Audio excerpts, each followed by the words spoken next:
नमस्कार दोस्तों, अगर आप भी मथुरा वृंदावन जाने का सोच रहे हैं, तो ये वीडियो आपके लिए बहुत मददगार साबित होगा। इस वीडियो में हमने मथुरा वृंदावन के अनेक मंदिरों के बारे में बताया है और दिखाया भी है कि आप कब-कब, कहाँ-कहाँ जा सकते हैं। तो आइए वीडियो शुरू करते हैं। हमने अपनी यात्रा की शुरुआत लखनऊ से करी थी। हमने वृंदावन में एक धर्मशाला बुक करी थी। वैसे तो हम लोग होटल भी बुक कर सकते थे, पर हमने पहले भी और वीडियोज़ और रिव्यूज़ देखे थे, यहाँ वृंदावन में धर्मशाला बहुत अच्छी हैं। तो हमने यात्रा धाम करके एक एप्लीकेशन है, वहाँ से हमने ये नयन रांगजी करके एक धर्म आश्रम है, वहाँ हमने धर्मशाला बुक करी थी। अगर आप मथुरा वृंदावन आ रहे हैं तो आपको एक बात जानना ज़रूरी है कि यहाँ 12 से 4 बजे तक सारे मंदिर बंद रहते हैं, तो उस वक़्त आप मंदिरों के दर्शन नहीं कर सकते। ये बात हम पहले से ही जानते थे, इसीलिए हमने गोवर्धन परिक्रमा की पहले प्लानिंग करी थी। जैसे ही हम अपने धर्मशाला में आए, उसके बाद हमने एक ऑटो बुक कर लिया था, जिसने जिसने हमसे ₹1000 लिए थे। उसमें उसने गोवर्धन परिक्रमा गोवर्धन के दर्शन कराए थे और मथुरा के भी दर्शन कराए थे। तो हम लोग 12-1 बजे अपना निकल गए थे गोवर्धन की ओर। फिर पहले हमने गोवर्धन परिक्रमा करी, उसके बाद दर्शन करने के बाद हम मथुरा के लिए रवाना हुए। गोवर्धन जाने के बाद आपको गोवर्धन परिक्रमा करनी रहती है। कई लोग पैदल भी चलते हैं। पर हम लोग ने ऑटो लिया था। ऑटो ने हमसे ₹400 तक लिए थे और उसने हमें पूरी गोवर्धन परिक्रमा करवाई थी। गोवर्धन परिक्रमा करते समय भी बीच-बीच में कई मंदिर पड़ते हैं, तो आप उनका भी दर्शन कर सकते हैं, जैसे कुसुम सरोवर, गिरिराज मंदिर, मानसी मंदिर। आप इन सब के दर्शन करते हुए आराम से गोवर्धन परिक्रमा ऑटो के माध्यम से कर सकते हैं। कई लोग पैदल भी जाते हैं, तो आप अपने टाइम के अनुसार गोवर्धन परिक्रमा कर सकते हैं। गोवर्धन परिक्रमा होने के बाद हम विश्राम घाट की ओर रवाना हुए, जो कि मथुरा में है। विश्राम घाट जाने के लिए आप एक बोट कर सकते हैं। वहाँ बोट वाले ने हमसे ₹200 लिए थे। उसने पूरा आराम से हम लोग को घुमाया था। हमने वहाँ आरती भी करी थी।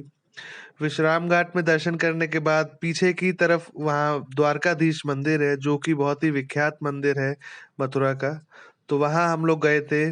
तो वहाँ हमने आराम से हमें दर्शन हो गई थी। हम लोग ऑफ सीज़न में गए थे, तो वहाँ इतनी ज़्यादा भीड़ नहीं थी मथुरा वृंदावन में, तो हमको दर्शन बहुत ही आराम से हो गए थे। हम लोग दिसंबर के एंड में गए थे, तो उस वक़्त वहाँ बहुत सर्दी थी, तो इसीलिए लोग कम ही आए थे। द्वारकाधीश मंदिर में दर्शन करने के बाद हमने श्री कृष्ण जन्मभूमि के दर्शन किए थे। वहाँ मोबाइल कैमरा कुछ भी ले जाना अलाउड नहीं था, इसलिए मैं वहाँ की आपको कुछ भी वीडियो नहीं दिखा सकता। वहाँ बहुत ज़्यादा स्ट्रिक्ट हैं वहाँ सब, तो वहाँ आपके मोबाइल पहले ही ले लिए जाते हैं। वो भी बहुत ही सुंदर जगह है, आपको जभी भी मथुरा वृंदावन जाएँ तो आप ये दर्शन ज़रूर करें श्री कृष्ण जन्मभूमि के। श्री कृष्ण जन्मभूमि दर्शन करने के बाद हमने वहीं उसके सामने बहुत से होटल्स और रेस्टोरेंट्स हैं, तो वहीं हमने खाना खाया था और रात में हम लोग 9 बजे तक अपनी धर्मशाला में पहुँच गए थे। अगले दिन हमने उसी ऑटो वाले को कर लिया था फिर से, तो उसने हमसे ₹500 लिए थे और उसने हमें सारे वृंदावन में सारे मंदिर के दर्शन कराए थे। अगर आप अपने आप से भी जाना चाहते हैं, आप जा सकते हैं। तो उसमें वहाँ कन्वेंस बहुत ही सस्ता है। आप 20-20, 30-30 रुपए से ऑटो से भी जा सकते हैं। पर वहाँ हमको मंदिरों की टाइमिंग का पता था कि 12 से 4 बजे तक बंद रहते हैं, इसीलिए हमने ऑटो ले लिया था, जिससे हमें कोई भी दर्शन करने में दिक्कत ना आए। क्योंकि ऑटो वालों को पता रहता है कब कितनी देर में कौन-सा मंदिर बंद हो जाएगा, तो उसी हिसाब से वो लोग हमें दर्शन करा देते हैं। तो सबसे पहले हम लोग एक कांच का मंदिर था वहाँ, बहुत ही विख्यात मंदिर है वो भी, तो वहाँ हम लोग गए थे पहले दर्शन करने। उसके बाद वहाँ दर्शन करने के बाद फिर हम लोग निधि वन गए। निधि वन में बहुत ही ज़्यादा बंदर हैं, ये आपको मैं पहले ही बता दूँ। जो आप देख रहे होंगे, मैंने टोपी पहन रखी थी। आगे फ़ोटो में आप मुझे वो टोपी नहीं देखेंगे मेरी फ़ोटो में, क्योंकि वो वहाँ मेरी भी कैप उन्होंने बंदरों ने खींच ली थी। अगर आप निधि वन जा रहे हैं या मत वृंदावन में बहुत कुछ बांके बिहारी मंदिर है, उसके पास भी काफ़ी बंदर हैं, तो आप अपना क्या मोबाइल और चश्मा है, टोपी है, ये ना रखें अपने पास। वो अपना अगर मोबाइल है किसी पर्स में रखें अंदर, क्योंकि अगर चश्मा तो वो लोग तुरंत बंदर खींच लेते हैं और टोपी भी खींच लेते हैं, तो आप ध्यान रखिए इन सब चीज़ों का वहाँ। हमने निधि वन में दर्शन किए, उसके बाद फिर हम लोग वृंदावन का सबसे विख्यात मंदिर बांके बिहारी मंदिर, वहाँ हम लोग दर्शन करने गए। बांके बिहारी मंदिर अगर आप जा रहे हैं तो आप घर से कुछ भी खा के ना जाएँ, क्योंकि वहाँ का जो स्ट्रीट फूड है वो बहुत ही फ़ेमस है और बहुत ही टेस्टी भी है। वहाँ बहुत सी खाने की चीज़ें हैं जो आपको मिलेंगी, तो आप पहले दर्शन कर लें बांके बिहारी मंदिर में, उसके बाद आप वहाँ के लज़ीज़ खाने का लुत्फ़ उठा सकते हैं। हमने भी यही किया था, हम लोग घर से ब्रेकफ़ास्ट करके नहीं गए थे। हमने वहीं पहले बांके बिहारी मंदिर में दर्शन किए थे, उसके बाद फिर हमने वहाँ ब्रेकफ़ास्ट किया था। बांके बिहारी मंदिर में दर्शन करने के बाद हमने गोविंद देव मंदिर के दर्शन किए। वो बहुत ही पुराना मंदिर है और उसका जो आर्किटेक्चर है वो भी बहुत अच्छा है। उसे रेड स्टोन से बनाया गया है, वो देखने में बहुत ही खूबसूरत लगता है।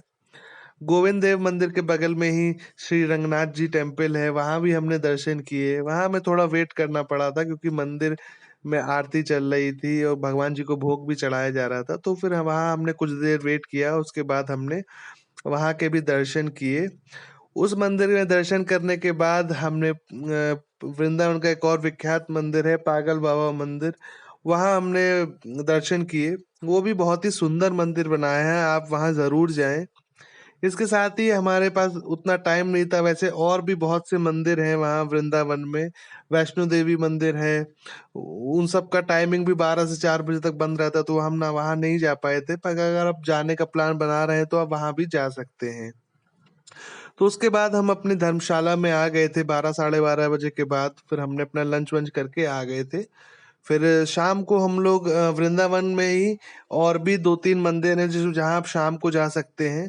तो एक प्रेम मंदिर है, वो बहुत ही सुंदर मंदिर बनाया है। अगर आप वृंदावन जा रहे हैं तो आप प्रेम मंदिर तो आपका जाना बनता ही है। बहुत ही खूबसूरत मंदिर बनाया है, वहाँ कोई भी एंट्री फ़ी नहीं है, आप फ्री है सबके लिए एंट्री, और वहाँ आप फ़ोटो भी खींच सकते हैं और बहुत ही अच्छा मेंटेन कर रखा है। तो वहाँ हम लोग शाम को गए, कोशिश करिएगा जभी भी आप प्रेम मंदिर जाएँ वो शाम के टाइम ही जाएँ, क्योंकि वहाँ लाइटिंग, फाउंटेन शो होते हैं, वो सब आपको शाम को ही देख सकते हैं। प्रेम मंदिर में हमने 2-3 घंटा उस दिन बिताया था वृंदावन में। बहुत ही अच्छा मंदिर लगा सभी को, खाने-पीने का भी बहुत ही अच्छा अरेंजमेंट था, वहाँ अंदर कैंटीन्स हैं, आप वहाँ खा सकते हैं खाना। उसके बाद वहाँ आप आस-पास शॉपिंग की भी काफ़ी प्लेसेस हैं, आपको अगर कुछ लेना हो घर के लिए तो आप वो भी ले सकते हैं, भगवान जी की मूर्ति।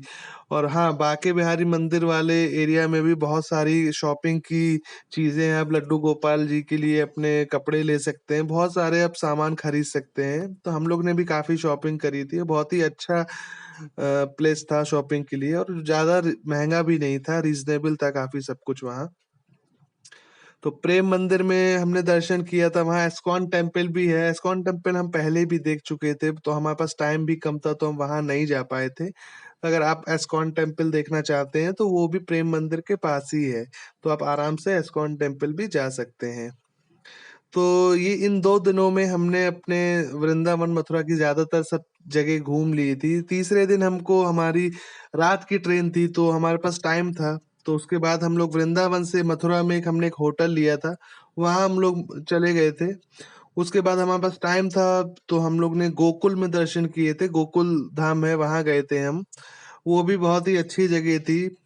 तो वहाँ हमने दर्शन किए थे, वहाँ हमें ऑटो वाले ने ₹300 लिए थे और हमें होटल से ले गया था और होटल पे ही छोड़ दिया था। गोकुल धाम में भी हम लोग ने 2-3 घंटे में आराम से दर्शन करके हम लोग वापस आ गए थे। वहाँ बलराम जी का मंदिर है और बहुत ही पुराना प्लेस है, बिल्कुल आपको लगेगा जी कि आप सही में कोई गाँव में आ गए हैं, बहुत अच्छी जगह थी वो भी। तो वहाँ हमने दर्शन करने के बाद हम लोग होटल पे वापस आ गए थे, हमारी 12 बजे की रात में ट्रेन थी लखनऊ के लिए। तो यही थी हमारी गोकुल, वृंदावन और मथुरा की जर्नी। अगर आपको किसी ये वीडियो पसंद आया हो, अगर कोई भी डाउट हो तो आप क्वेरी में ज़रूर पूछिएगा, मैं आपका ज जल्द से जल्द जवाब देने की कोशिश करूँगा। और ये प्लेसेस बहुत ही सुंदर हैं। अगर आप मथुरा वृंदावन जाएँगे, आपको बहुत ही स्पिरिचुअल फीलिंग आएगी, आपका मन स अंदर से मन बहुत प्रसन्न हो जाएगा। तो आप अगर जभी भी प्लान बना रहे हैं तो उसको देरी मत करिए। बहुत अच्छी जगह है। और आपको ये वीडियो पसंद आया, इस वीडियो को लाइक करें, अपने दोस्तों के साथ शेयर करें। जल्दी ही मिलते हैं एक और वीडियो में, तब तक के लिए धन्यवाद।